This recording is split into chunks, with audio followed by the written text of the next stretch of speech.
नमस्कार, स्वागत है आप सभी का द न्यूज में। आपको बता दें कि विपक्ष की होने वाली बैठक जो आज और कल होने वाली थी, जिसमें आज रात्रि भोजन का आयोजन यानी डिनर का आयोजन किया गया था और कल मीटिंग होने वाली थी। इस रात्रि भोजन के आयोजन यानी आज होने वाली इस बैठक से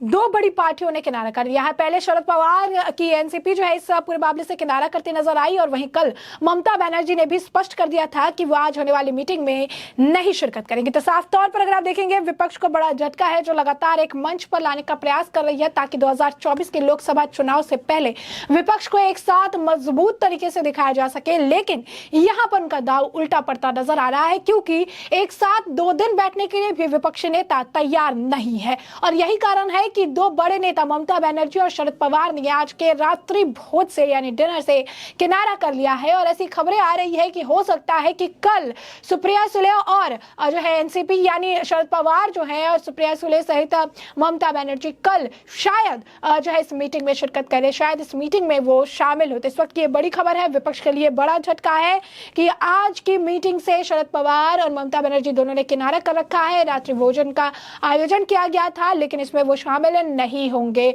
और कल के लिए भी श्योरिटी कह के आप कह सकते हैं कि नहीं है। वक्त के साथ डिसीजन भी बदल सकते हैं। अभी कहा जा रहा है कि कल शायद वो शामिल हो सकते हैं। वही दूसरी तरफ अगर आपको बता दें कि जेडीएस ने स्पष्ट अपना रुख कर दिया है। उन्होंने अपोजिशन की मीटिंग को लेकर जेडीएस ने यह कहा है कि अपोजिशन ने कभी भी जेडीएस को उनका पार्ट नहीं समझा है,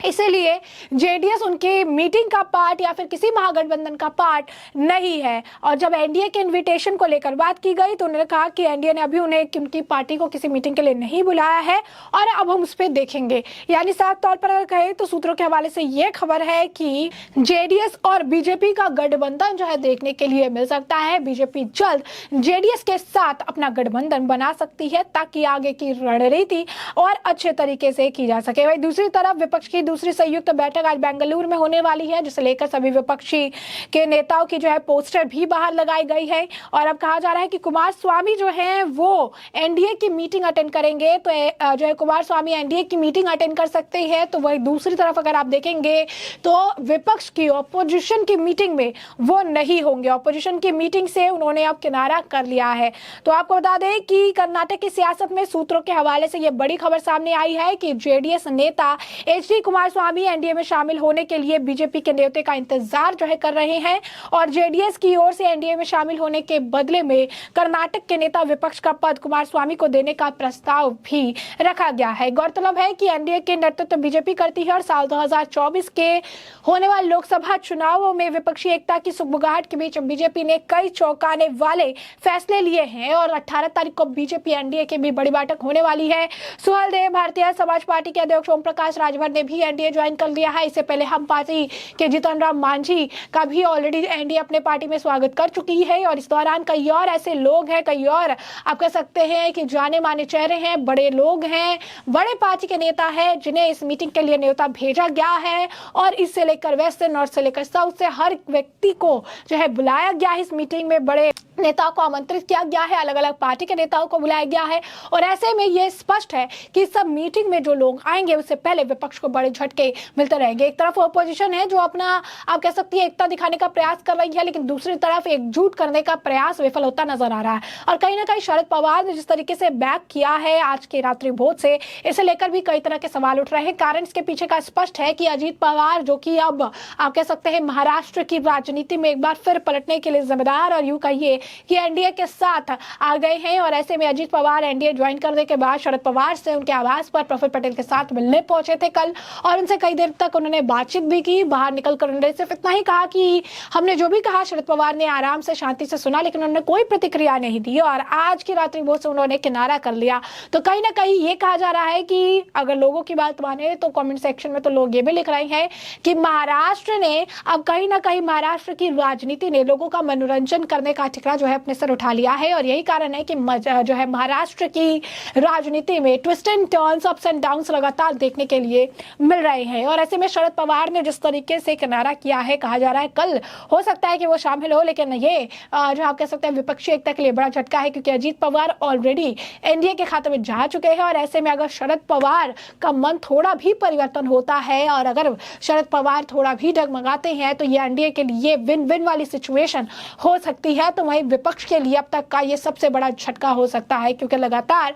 विपक्षी एकजुटता की बात या आप कह सकते हैं कि कथनी और करनी का जो डिफरेंस है वो हमेशा देखने के लिए मिल रहा है। क्योंकि भले ही विपक्ष को एक साथ लाने का प्रयास किया जा रहा है, लेकिन विपक्ष हर मुद्दे पर डिफर कर रही है। 2 दिन भी एक दूसरे का साथ उन्हें बर्दाश्त नहीं है, रात्रि भोजन में भी एक दूसरे का नमक खाने के लिए तैयार नहीं है, सिर्फ मीटिंग में फॉर्मेलिटीज के लिए आने के लिए तैयारी की जा रही है ताकि आए, अपना पक्ष रखे और चले जाए। क्योंकि आपको बता दें कि आखिर में कोई भी अपना पद, अपने दावेदारी प्रधानमंत्री पद के लिए छोड़ने के लिए तैयार नहीं है, चाहे नीतीश कुमार हो, राहुल गांधी हो, ममता बनर्जी हो, अरविंद केजरीवाल हो। तो ये आखिरी फाइट में विपक्ष एक बार फिर से बिखर जाएगी और ये बात तो तय मानी जा रही है। सूत्रों की बात करें, अगर विशेषज्ञों की बात करें तो ये कहा जा रहा है कि भले विपक्ष को एकजुट लाने का ये पूरा प्रयास, ये पूरा दाव पेच लगाया जा रहा है, लेकिन एक बार फिर से विपक्ष फुस हो जाएगी जब एक पर्टिकुलर उम्मीदवार को उतारने की बात आएगी, क्योंकि यहाँ पर कोई अपनी दावेदारी नहीं छोड़ना चाहेगा और एक बार फिर विपक्ष अलग थलग पड़ जाएगी। क्योंकि एक पर्टिकुलर दावेदार जो शुरुआत में राहुल गांधी को कहा जा रहा था, लेकिन राहुल गांधी की सदस्यता जाने के बाद ये मामला पूरी तरीके से टर्न हो चुका है। वही अब जेडीएस के भी बीजेपी में जाने के आसार नजर आ रहे हैं। यानी ये कहना गलत नहीं है कि आने वाले समय में जेडीएस और बीजेपी एक साथ आएंगे। इसके पीछे का कारण हम बता रहे हैं क्यों, क्योंकि जिस तरीके से ये बात सामने आई है, इसे लेकर अब कर्नाटक कांग्रेस के नेता दिनेश गुंडू राव के द्वारा भी बयान दिया गया है और उन्हें भी ये संभावनाएं नजर आ रही है कि आने वाले समय में जेडीएस और बीजेपी साथ आ जाएंगे। क्योंकि उन्होंने अपने मीडिया से बातचीत करने के दौरान उन्होंने अपने बयान में ये कहा कि हमें पता है कि जेडीएस जो है वो सेक्युलर पॉलिटिक्स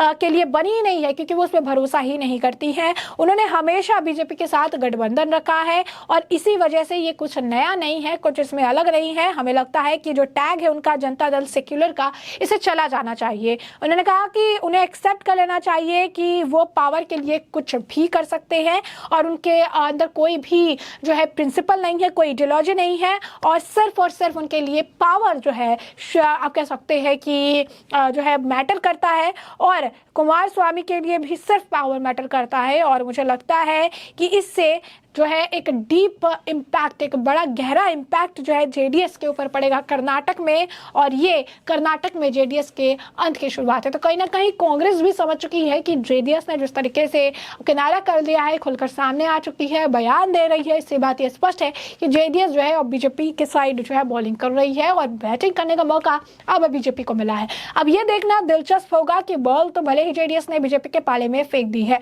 लेकिन इसके बाद क्या बीजेपी इसमें क्या कुछ इंटरेस्ट और ट्विस्ट लेकर आती है। क्योंकि इस वक्त 2024 से पहले, 2024 के लोकसभा चुनाव से पहले सुगबुगाहट बड़ी तेज है। बीजेपी लगातार अपने तरफ से प्रयास कर रही है, छोटे से बड़े घटक दलों को एक साथ लाने का प्रयास कर रही है, जमीनी स्तर पर मजबूत फील्डिंग कर रही है ताकि मैच अपने नाम कर सके। तो ऐसे में हमने आपको जो पूरा मामला है ये बड़े विस्तार से बताया है कि पूरा मामला क्या है, और अब इस पूरे मामले पर आपकी भी जो राय हो हमें कमेंट सेक्शन में कमेंट करके जरूर साझा करिएगा। धन्यवाद।